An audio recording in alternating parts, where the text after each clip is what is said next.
وزي ما انتم شايفين اهو. بقت معايا بالطريقه الشكل القمر اللي انتوا شايفينه دوت. ده بسيطه جدا وما خدتش مني وقت خالص. ومن قطع القماش الصغيره هتعملي احلى حاجه. وممكن تعملي مشروع صغير ليكي في البيت وانت قاعده كده تتسلي فيه، ويكون ليكي دخل اضافي يعني من المشروع الجميل دوت. بسيط جدا وسهل يعني. ولو استمريتي معايا الفيديو لحد هنا يا ريت تحطي اللايك الجميل. وتاني مره هقولك اوعي تقولي لا. السلام عليكم ورحمة الله وبركاته. ازيكم عاملين ايه؟ يا رب تكونوا بخير وسعادة دايما. قبل ما نبتدي الفيديو نسمي الله ونصلي مع بعض على النبي يا جماعة. اللهم صل وسلم وبارك على سيدنا محمد وعلى آل سيدنا محمد وصحبه وسلم. النهاردة هنعمل مع بعض التوكة القمر اللي انتوا شايفينها ديت بطريقة سهلة وبسيطة جدا من قطع القماش الصغيرة او البواقي القطع القماش الصغيرة. هنشوف هنعملها مع بعض ازاي. الحمد لله بلا سبب، الحمد لله بلا طلب، الحمد لله بلا عدد، الحمد لله حتى يرضى، الحمد لله بعد الرضا، الحمد لله حمدا طيبا مباركا فيه. مقاس قطع القماش اللي معايا دلوقتي اهو. تمام. معايا شريط 17 سنتي في 65 سنتي. تمام اهو. زي ما انتم شايفين كده هما كانوا قطعتين وخيطتهم في بعض. وكمان معايا قطعة مربعة اهي 25 سنتي في 25 سنتي. ومعايا استك طوله 24 سنتي عرضه سنتي. ومعايا قطعة قماش طولها 8 سنتي في 5 سنتي. تمام. تقريبا يعني ممكن 5 سنتي 6 سنتي. دلوقتي كده هبتدي اخد قطعة الشريط ديت كده وهتنيها بالشكل اللي انتوا شايفينه ده اهو. هدبسها بالدبيس. هسيب بس 1 سنتي من هنا كده من عند الطرف ده، ونفس الحكاية من الطرف التاني. تمام.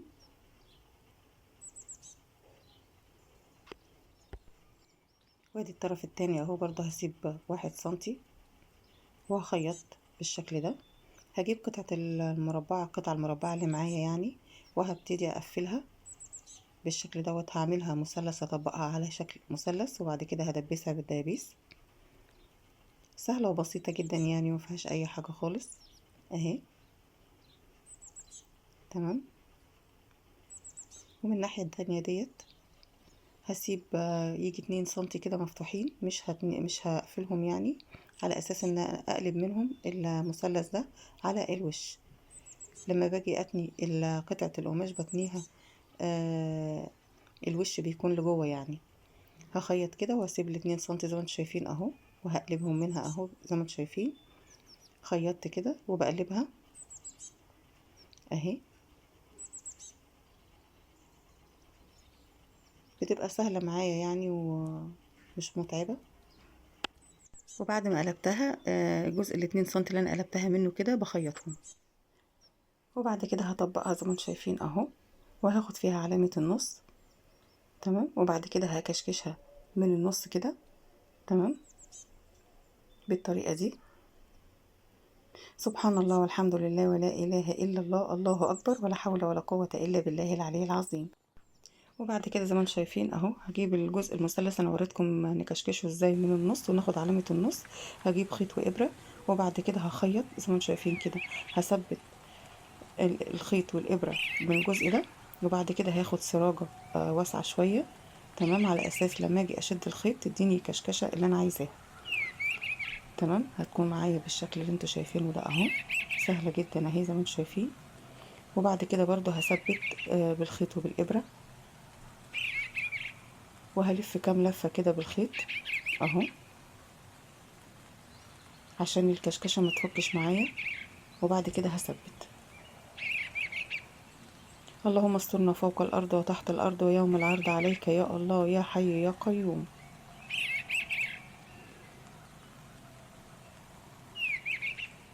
ولو وصلتي معايا في الفيديو لحد هنا كده يا ريت تحطي اللايك الجميل واوعي تقولي لأ. دلوقتي كده هجيب الشريط. تمام. وهقلبه على الوش اهو بالشكل ده. سهل جدا يعني وبسيط اهو.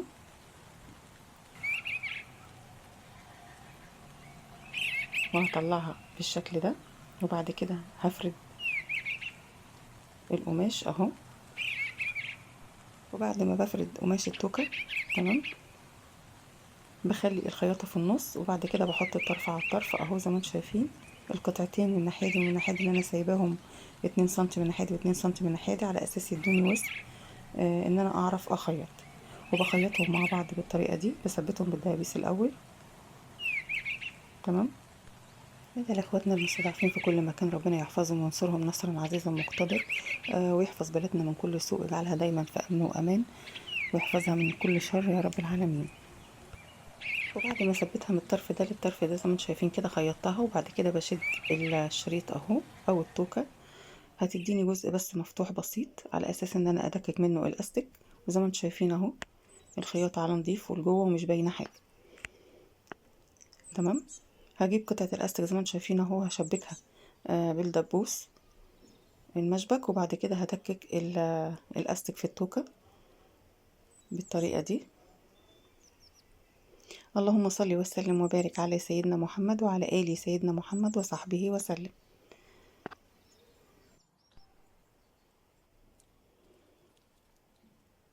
وبعد ما ادككها بالشكل دوت بطلع الطرفين اهم زي ما انتم شايفين. يا اما هخيطهم بالخيط واثبتهم بالطريقه دي، يا اما هربطهم كده زي ما انتم شايفين اهو. يعني دي اسهل حاجه. تمام. طبعا هتربطيها ربطه جامده كده على اساس انها ما تفكش. تمام. وهتكون التوكه معايا جاهزه بالشكل اللي انتم شايفينه دوت. والجزء اللي انا دككت منه الاستيك هخيطه. تمام. اهو بالشكل ده اهو. لو انت حباها تكون بالشكل ده بس ما تحطيش فيها الجزء التاني. تمام. دلوقتي عند الخياطة اللي انا ثبتها اللي دككت منها الاستيك اهي، هاخد القطعة الفيونكة بالشكل دوت وهثبتها عليها، وهجيب قطعة زي ما انتم شايفين اهو، القطعة اللي احنا شفناها في الاول، وهتنيها تانيتين، تانية يمين وتانية شمال، وهتنيهم على بعض. وبعد كده هثبتها بالشكل ده بالطريقة ديت اهي، وهخيطها بالخيط والإبرة. تمام. بس اهم حاجة اثبتها كويس اهي زي ما انتم شايفين. وبعد كده هخيطها، هتكون معايا بالشكل الجميل اللي انتوا شايفينه ده اهو. تمام.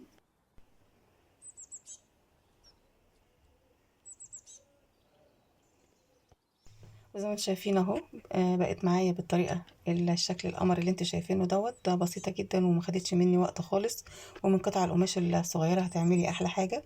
وممكن تعملي مشروع صغير ليكي في البيت وانتي قاعده كده تتسلي فيه، ويكون ليكي دخل اضافي يعني من المشروع الجميل دوت. بسيط جدا وسهل يعني. ولو استمريتي معايا الفيديو لحد هنا يا ريت تحطي اللايك الجميل. وتاني مرة هقولك اوعي تقولي لأ.